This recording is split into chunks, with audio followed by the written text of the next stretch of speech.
नमस्कार मित्रांनो, मारुती विक्टोरिया तुम्ही जर प्लॅन करत असाल गाडी घ्यायचं तर हा व्हिडिओ पहा. कारण याच्यामध्ये मी तुम्हाला काही पॉझिटिव्ह सांगणार आहे. नंबर 1 काय पॉझिटिव्ह आहे, याच्यामध्ये 5 स्टार रेटिंग तुम्हाला मिळालेलं आहे. ग्लोबल एनकॅप, भारत एनकॅप पण ही टाटा सफारी आणि हॅरियरपेक्षा वर प्लेस केलेली आहे. दुसरं काय आहे, जे हेडलाईट्स आहेत त्याच्यामध्ये प्रोजेक्टर एलईडीज मिळतात. फॉग लॅम्पला सुद्धा तो एक चांगली गोष्ट आहे. फ्रंटमध्ये तुम्हाला पार्किंग सेन्सर लेवल 2 ॲडास आहे. 17 डायमंड कट अलॉयज. प्रॅक्टिकल गोष्ट करायचं झालं मित्रांनो तर इथे ड्रायव्हर साईडला 8 वे ॲडजस्टेबल सीट्स आहेत. तुम्ही इथे थाई सपोर्ट सुद्धा ॲडजस्ट करू शकता मित्रांनो.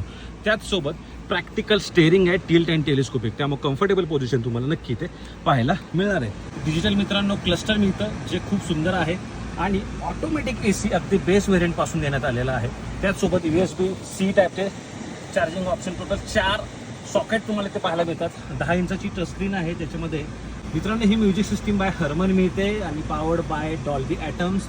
वर इथे तुम्हाला day night rear view mirror आहे. सनरूफ सुद्धा इथे पाहायला मिळतं आणि व्हेंटिलेटेड मित्रांनो या सीट्स आहेत, प्रॅक्टिकली खूप गरजेच्या आहेत आपल्या इंडियन एन्व्हायरमेंटनुसार. हे मित्रांनो पॉवर टेलगेट याच्यामध्ये तुम्हाला पाहायला मिळणार आहे. 440 लिटरचा बूट स्पेस आहे. तर पॉझिटिव्ह गोष्ट करायचं झालं तर याचं मायलेज सुद्धा आहे जे पेट्रोलवर 21 किलोमीटर पर लिटरचं आहे. आणि जर हायब्रिड घेणार असेल तर 28.5, CNG घेणार असेल 27. गाडीचे सस्पेन्शन अतिशय जबरदस्त ट्यून केले आहेत, ज्याच्यामुळे तुम्हाला कम्फर्टेबल राईड मिळू शकते. निगेटिव्हचा सुद्धा व्हिडिओ अपलोड केला, जरूर चेकआउट करा. 10.5 लाख रुपयापासून प्राइस सुरू होते. 20 लाख रुपये टॉप एंडची प्राइस आहे मित्रांनो. धन्यवाद. जय महाराष्ट्र.